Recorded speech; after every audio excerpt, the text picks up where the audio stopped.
योग्य सुचत असेल तर ते पुण्य. अत्यंत बुद्धिमान माणसं आहेत, पण योग्य वेळी योग्य सुचतच नाही, म्हणून नाश होतो. आणि लोकांचं ते मूळ कारण हेच आहे. आणि नको ती बडबड करतो. ज्ञानोबा यांनी 9व्या अध्यायामध्ये ज्ञान सुद्धा चुकत म्हणून सांगितलेलं आहे बघा. चुकली ज्ञाने जेठ मिळवाली, ज्याला आपण ज्ञान समजतो. खूप सुंदर वर्णन केलं आहे त्यात त्यांनी. शब्द कसे आहेत बघा. ज्ञानेश्वरी ही महाराष्ट्राची सरस्वती आहे, असे शब्दच कोणाला बोलता येणार नाही. चुकली ज्ञाने जेठ मिळवाली, ज्या ज्ञानावर आपल्याला गर्व आहे ते ज्ञान योग्य की अयोग्य हे तुम्ही कोण ठरवणार. ती जागा साधू संत दाखवतात, ती जागा नामस्मरणाने प्राप्त होते, चिंतनाने प्राप्त होते. म्हणून कर्म करत असताना कधी कर्मावर विश्वास ठेवू नका, हरिनामोच्चारणावर विश्वास ठेवा. हरिमुखे सूत्रबद्ध शब्द असल्यामुळे माऊली किती प्रकारे आपल्याला शिकवतात बघा. हरी बुद्धी जपे तो नर, तो दुर्लभ आहे. जवळपास सगळ्या महाराष्ट्राचा हरिपाठ पाठ आहे. आणि इथे बसलेल्या सुद्धा भरपूर जणांचा असेल हरिपाठ, पाठ नसेल पण जे भजनी मंडळ वगैरे असतील त्यांचा हरिपाठ नक्कीच पाठ आहे. पण आपण हरिपाठ कसा म्हणतो.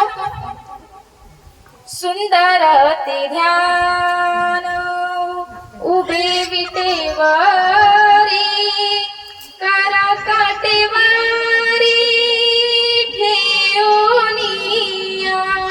सुंदर ते ध्यान उभे विटेवरी.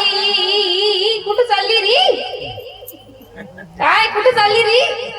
आपला टाळकरी तिकडे जातोय, हरिपाठ म्हणणारे एकीकडे चाललेत, आपले विनेवाले एकीकडे चाललेत, आपला हरिपाठ चालू आहे. देवळा जालना औरंगाबाद कुठे चाललाय हरिपाठ. कुठे चाललाय आपला. कुठे देवळा जालना औरंगाबाद. काही आपली इकडे चिखली पण निघते मधातच. हरिपाठ असा म्हणला ना, सावकाश म्हणला ना की ते शब्द आपल्या बरोबर बोलतात, ते शब्दांचे अर्थ आपोआप आपल्याला समजतात. फक्त कसा सावकाश म्हणला तेव्हा. आणि तुम्ही जे रोज म्हणता ना हरी म्हणणं सोपं आहे, वाचेची सुलभ. माऊली सांगतात तोंडाने सुलभ आहे, वाचेची सुलभ. सुलभ रामकृष्ण हरी. सर्वत्र दुर्लभ हे विरळ जाणे. हरिपाठ आहे, नाम हे सुलभ, दुर्लभ हे विरळ जाणे. हरी बुद्धी जपेत तो. म्हणून हरिमुखे मनाला हलक्यात घेऊ नका, सोपं समजू नका. हरिमुखे मना हे सत्कर्म आहे. आणि या सत्कर्मातून निर्माण होणारा पुण्य, पुण्याची गणना, ते पुण्य तुम्हाला देवाच्या दारात मिळणार आहे, संतांना जवळ आणणार आहे, संतांची ज्ञान सेवा करणार आहे. संत तुकाराम महाराज म्हणाले, संगत कधी राजाशी करू नका, कधी आपल्याला नोकर बनवेल सांगता येत नाही. संगत करायची असेल तर संतांशी करा, कधी देवाशी भेट घालून देईल सांगता येत नाही.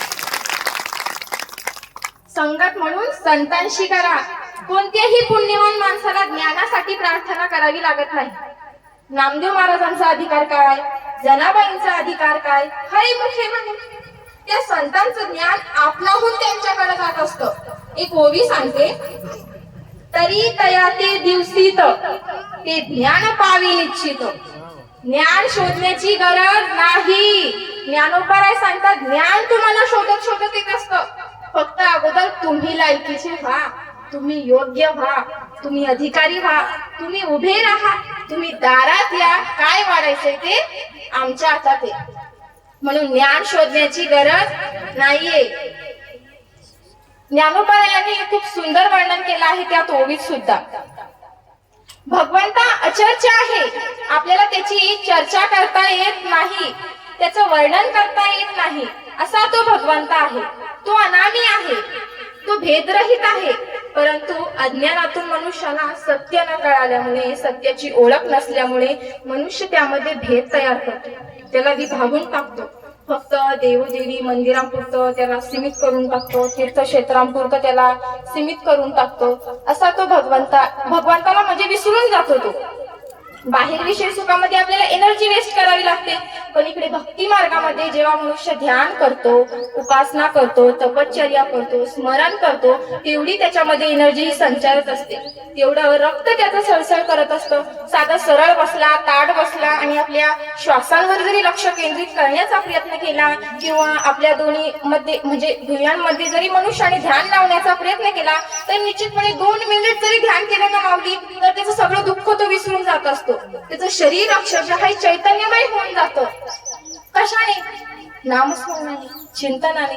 जर माझ्या या नामस्मरणाचा जर तुम्हाला अनुभव जर सांगायचा म्हटला ना माऊली तर मी 22 तारखेला 22 जानेवारी 2024 रोजी मी माळ घातली वगैरे आणि त्या नामस्मरणाला माझी सुरुवात झाली, चिंतनाला माझी सुरुवात झाली. मी त्या नामाचा जप करण्यास सुरुवात केली.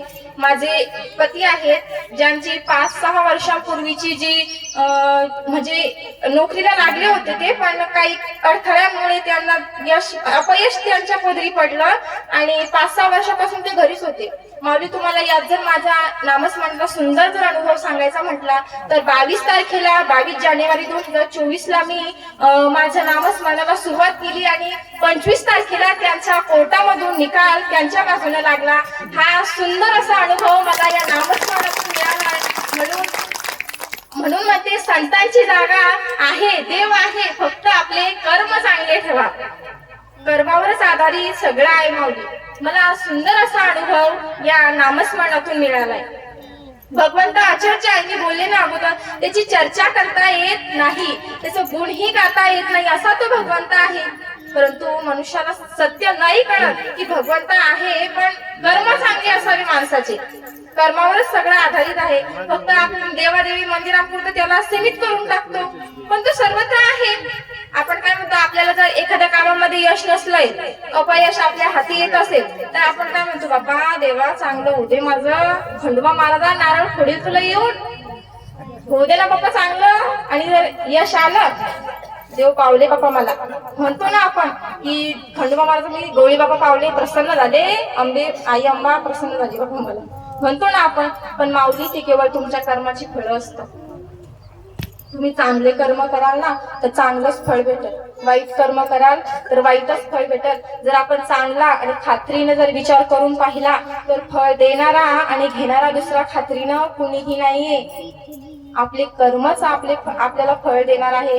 ज्याप्रमाणे आपण जे शेतात पेरतो लावतो तिथं तेच उगवून येणार आहे ना, त्याप्रमाणे आपल्याला आपले कर्मच हे फळ देणार आहे.